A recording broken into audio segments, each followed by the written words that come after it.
Yo les amis, c'est Kazan, j'espère que vous allez bien. Et aujourd'hui on se retrouve pour le blabla Pokémon. Et aujourd'hui j'avais envie de parler, ou plutôt ce soir j'ai envie de parler un petit peu avec vous sur le prix des cartes. Et c'est vrai que j'ai l'impression de plus en plus qu'il y a une grosse déconnexion, tout simplement, entre le prix des cartes et leur... J'ai pas envie de dire le prix du scellé même, parce que c'est vrai qu'il y a beaucoup de scellés qui sont très très chers.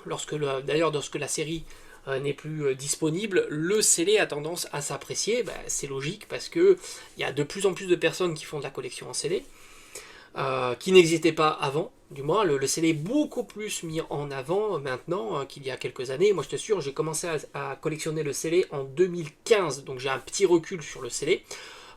J'étais plus scellé que carte d'ailleurs, je faisais quelques ouvertures, mais j'étais vraiment plutôt intéressé par le scellé. J'ai acheté très peu de cartes. L'achat des cartes est venu un petit peu plus tard, tout simplement. Alors déjà, j'ai acheté des cartes via les vides-greniers, plutôt en réel. J'achetais pas les cartes, si tu veux, sur Internet. J'ai acheté principalement les cartes en vide-grenier, parce qu'on pouvait faire de super affaires à l'époque.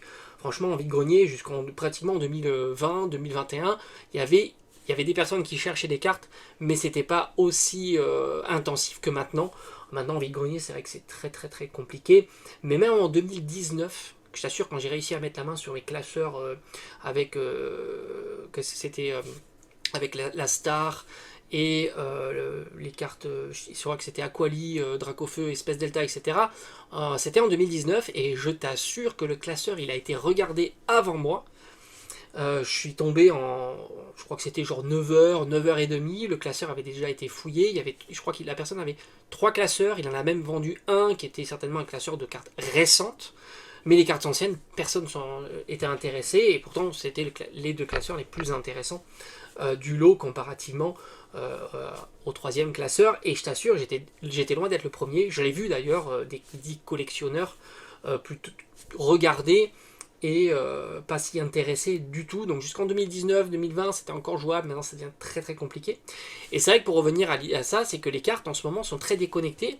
Alors d'une part du scellé, mais bon, le scellé c'est un petit peu particulier parce que maintenant il y a beaucoup d'inflation du prix du scellé de par sa notoriété.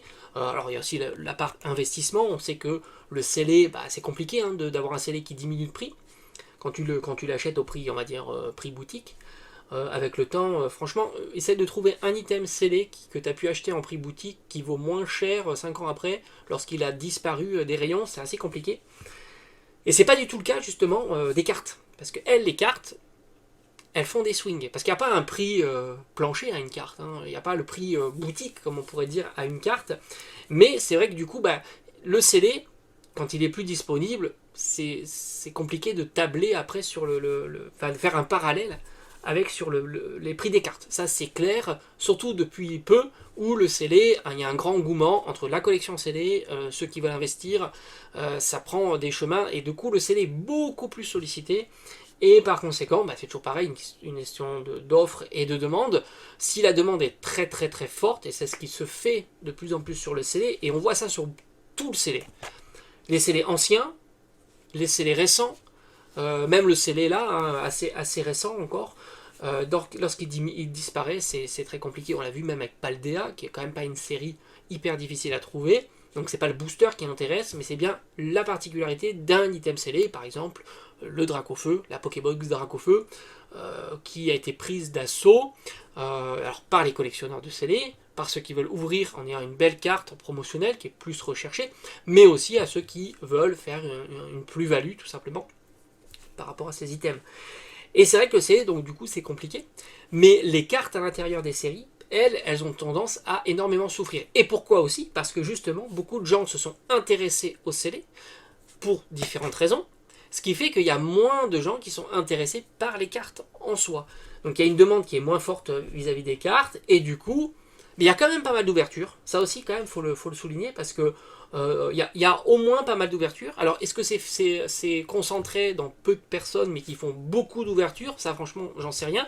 Ce qui expliquerait aussi le nombre important qu'on peut avoir de doublons, etc. Par exemple, tu prends ce qui est assez revenu assez souvent, pardon, c'est les AR de Paldea, qui valent maintenant quelques centimes. Hallucinant. souvent on me dit oui, mais parce que c'est normal, parce que en gros, quand tu fais tes ouvertures, t'en as trop en double. Mais enfin, pour en avoir trop en double, il faut ouvrir beaucoup de boosters. Si tu ouvres 30 boosters de la série, tu dis, bah moi j'ai ouvert 30 boosters. Moi c'est ce que je faisais avant, hein. J'ouvrais 30 boosters dans une série. Hein. Il y a beaucoup de séries où j'ai ouvert 30 boosters. Bah, je t'assure, t'as pas beaucoup de doubles. T'as pas beaucoup de doubles. Au pire, t'as un double, mais pas plus. Donc ça veut dire que s'il y a beaucoup de personnes qui ont des doubles, et beaucoup de doubles, hein, j'en ai vu qui m'ont dit j'ai une dizaine de doubles, ou 5 doubles, etc. De chaque, pomme, super dauphin, trio pico. Ça veut dire que tu as ouvert 100, 150, 200, 300 boosters. Enfin, en tous les cas, tu fais beaucoup d'ouvertures. Alors, tu n'as vraiment pas eu de bol et tu tombes à chaque fois sur le même, ce qui est possible aussi, attention. Donc, tu fais quand même beaucoup d'ouvertures. Donc, c'est ça qui est assez marrant, c'est que d'un côté, tu as un scellé qui prend le pas, qui écrase tout. Parce que c'est vrai que le scellé, c'est vraiment la Rolls Royce du moment. Hein. Est-ce que ça va durer? Encore une fois, j'en sais rien, hein, tout ça. Est-ce que ça va durer? Est-ce que j'en sais rien. Je suis pas là pour essayer de savoir si ça va durer ou pas. On peut pas savoir, hein. Maintenant, on est dans une tendance bien qui fonctionne très très bien sur le scellé, hein, que ce soit sur le scellé ancien, que ce soit sur le scellé récent. Il y a même quelques scellés qui est très récent. Tu prends du Star étincelante, bah, tu as l'impression que la display est en train de monter. Tu vois. Pourtant, Star étincelante, c'est pas une série difficile à trouver. Il y a du recyclage partout, mais la display, elle, devient certainement de plus en plus difficile. Alors, il y a 250, 260, 300, etc. Donc, tu t'aperçois que même sur des séries ultra classiques, comme épée bouclier, la display. Alors, je peux comprendre aussi la display. Peut-être qu'il y en a qui ont des perspectives de display, d'ouvrir pour des events, parce qu'on sait qu'il y a aussi quelque chose qui fait progresser le prix du scellé, qui est les box breaks, les choses comme ça. Donc, tout ça est possible. Est-ce que ça va durer dans le temps? Tout ça, c'est un paramètre qu'on n'a pas. Mais du coup, les cartes, elles souffrent énormément. Et tu te retrouves à avoir du scellé, même récent, qui coûte très cher. Les cartes, qui, elles, sorties de 2-3 cartes, coûtent vraiment pas cher. Et j'en ai fait un exemple, déjà, j'en ai parlé avec Evo Céleste. Evo Céleste, c'est vraiment l'exemple classique. Tu as une full art, c'est compliqué à faire tomber. On le sait, hein, une full art, c'est compliqué à faire tomber. Tu prends une full art comme Suicune, qui est incroyable, c'est 10 euros. Toute neuve sortie de booster. Suicune, full art, c'est 10 euros. Et je trouve ça assez incroyable d'avoir une full art aussi sympa, qui est vraiment. Franchement, c'est un beau Pokémon, c'est un Pokémon légendaire, populaire, qui vaut 10 euros sur une série ultra populaire. Mais en fait, elle est ultra populaire uniquement pour ses quelques alternatives. Et même pas toutes les alternatives, parce que c'est pareil, tu te chopes un Duralugon alternatif, c'est 20 balles. Tu chopes un Duralugon VMAX alternatif, c'est 50 euros, et ainsi de suite. Donc en fait, tu as des séries, enfin toutes les séries souffrent énormément, même si on te dit oui, la carte est pas belle, etc. etc. Donc quand même, c'est pas que ça qui fait que les cartes sont vraiment bon marché. Et les cartes sont ultra bon marché. Un BK Glaçon EV3, je l'ai acheté en Viconnier, au prix normal, hein. Je ne l'ai pas fait une bonne affaire, je l'ai payé 4 euros, je crois. BK Glaçon alternatif. 4 euros. C'est quand même une alternative, ça tombe pas si facilement que ça. Alors évidemment, ça va tomber hein, si tu ouvres des boosters, mais ça tombe pas si facilement que ça. Vrombotor alternatif, c'est 3-4 euros. Personne ne veut du Vrombotor. Alors oui, je veux bien, il n'y a pas la popularité de la carte. Ok, mais ça fait pas tout. Et même si tu vas sur 151, ce qui est assez paradoxal sur 151, parce qu'il y a les full art, les AR sont très très chers, mais les SAR, qui sont quand même des cartes censées être plus populaires, peut-être un peu plus difficiles à faire tomber, bah, au final, tu avais des Florizards. Alors peut-être Florizard, maintenant il est un petit peu récent, mais à l'air Tortank, je l'avais vu il n'y a pas très longtemps, c'est 60 euros. Pourtant, on est quand même sur Tortank. En plus, Tortank, il a tout le package pour qu'il soit populaire. Le bon illustrateur, la carte est plutôt super bien réalisée. Tortank, très populaire. En plus, sur les 3 starters, enfin Dracofeu, Tortank, Florizard, en règle générale, Tortank est devant. Et là, bah, tu as une carte qui n'est pas exceptionnellement chère sur une série qui est plutôt très tendance. Et là, je donne cet exemple-là, c'est peut-être un mauvais exemple, mais tu t'aperçois que les cartes, en tout cas, elles souffrent énormément, mais vraiment énormément. Tu fais le parallèle avec les cartes japonaises, c'est pareil, hein, il y a des cartes japonaises ultra bon marché, même sur 151, j'en ai parlé aussi. Tu prends les AR, par exemple, Salamèche AR, c'est 6 euros. Qu'est-ce qui fait que... Alors, est-ce que Salamèche AR tombe régulièrement? Bah non. J'ai vu des ouvertures 151 japonaises, bah les AR, il faut les faire tomber quand même. Qu'est-ce qui explique que Salamèche AR vaut 5, 6 euros, 7 euros? Pourquoi Contrairement à chez nous, les AR et les full art sont pas chers. Tu vois, c'est des trucs que j'ai du mal un petit peu à comprendre. C'est vrai que en ce moment, les cartes sont vraiment hyper boudées. Alors, est-ce que c'est intéressant? Bah oui, forcément. Si toi tu collectionnes les cartes, c'est forcément très très intéressant. Tu peux te faire plaisir pour pas très très cher. Quand je dis pour pas très très cher, entre guillemets, parce que quand même, ça, au fil, ça fait un sacré budget. Parce que acheter une carte 6 euros, tu en achètes 10, ça fait déjà 60 euros. Et puis même une full art à 10 euros, et ainsi de suite. Mais au final, je trouve ça assez curieux de voir qu'il y a une si grande déconnexion, même au prix standard, hein, 5-6 euros du booster, entre la difficulté à faire tomber ta carte et en même temps le prix de la carte qui reste, elle, très bon marché. Tu prends style de combat, par exemple. Ben, les cartes, je crois que j'avais regardé un Pingoléon alternatif que je trouve splendide. Ben, c'était, je crois, 50-60 euros. Pingoléon alternatif. Et franchement, pour le faire tomber, faut s'accrocher. Tu prends quelques Chifours qui sont plutôt très jolis, des Chifours V, qui valent 30-35 euros. Ah, franchement, pour les faire tomber, c'est compliqué. Sorti de quelques cartes où la popularité est très très très forte, qui fait que y a un maintien un petit peu au prix assez cher, les cartes très difficiles à faire tomber, eh ben, elles sont ultra raisonnables. Après, tu as des particularités, enfin tu as des exceptions. 151 fait partie de ces exceptions. Tu prends des full art, là elles sont très très chères. Mais en même temps, les Vos Célestes, les full art, elles sont pas spécialement chères. Déjà d'un point de vue du scellé. Et même, point de vue global, hein, série très populaire, on pourrait imaginer voir des cartes beaucoup plus chères. Donc en tous les cas, en ce moment, je trouve que c'est un marché qui est très attiré par le scellé. Est-ce que c'est trop attiré? Franchement, j'en sais rien. Mais très attiré par le scellé.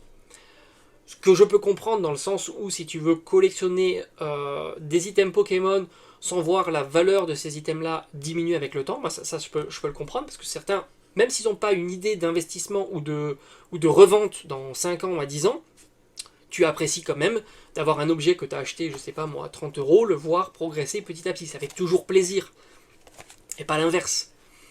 Donc ça, ce qui fait que le CD a de plus en plus et attire de plus en plus de personnes. Et en même temps, ça a des avantages forcément. Ce que tu mets pas dans les cartes, enfin ce que tu mets dans le CD, tu le mets pas dans les cartes neuves. Et du coup, et même les cartes d'occasion, elles ont tendance à être pas si chères que ça. Hein. Tu peux faire de très bonnes affaires. Des cartes d'occasion, des cartes anciennes, pardon. Là aussi, elles sont pas spécialement tirées à la hausse. On a vu des cartes anciennes se casser un petit peu la figure. Tu prends même des blocs qui sont comme XY, où tu peux faire de super affaires de cartes complètement neuves, sorties de booster. Alors, quand tu vois en plus le prix du CD de XY, donc c'est assez fou. Donc oui, en ce moment, tu peux faire de super affaires en achetant des cartes d'occasion sur le net ou pas. Alors, est-ce que un jour les cartes vont reprendre le dessus? Franchement, là aussi, j'en sais rien. Est-ce que ça va continuer? En tous les cas, c'est le cas en ce moment. Les cartes sont vraiment bon marché. Tu le vois sur tout un tas de séries, hein, que ce soit en version japonaise, en version française. Hein, tu peux aller jongler comme ça sur les différentes séries, chacun a leur spécificité, c'est ça qui est assez marrant. Les japonais, les AR par exemple, 651 sont pas chers, les full art sont pas chers. Chez nous, c'est plutôt cher, et ainsi de suite. Et c'est vrai que les cartes, tu peux vraiment te faire plaisir. Hein. Il y a des formats de cartes qui plaisent absolument pas. Terra cristallisée, les TG, les GG, même tu vois, les cartes TG alternatifs ou GG alternatifs, elles sont pas si chères que ça. Tu peux avoir des TG alternatifs pour 8-10 euros. Je trouve ça quand même assez intéressant. Les cartes sont magnifiques, elles sont pas si simples à faire tomber. Et c'est assez fou. Donc le scellé, lui, il progresse petit à petit sur tout un tas de séries. Mais vraiment tout un tas de séries. Épée, bouclier, quand ça disparaît, quand les displays sont plus disponibles, ça a tendance à monter. Est-ce qu'il y a une projection, une anticipation sur les futurs events qui pourraient y avoir sur les plateformes? C'est pas impossible. C'est pour ça que le scellé, en soi, attire beaucoup. Et principalement des items qui proposent une certaine quantité de boosters qui ne peuvent pas être triés, pesés. Donc la display en tête de gondole, évidemment. Le TB par la suite. Et c'est vrai que tout ça, c'est très intéressant en tous les cas d'observer. Surtout si tu es intéressé par les cartes en lui-même, parce que du coup, ça te permet d'avoir des cartes pour pas trop cher. Voilà, c'était une petite discussion que j'avais envie de faire avec vous, de partager avec vous. J'espère que ça vous a plu, et on se dit à très vite.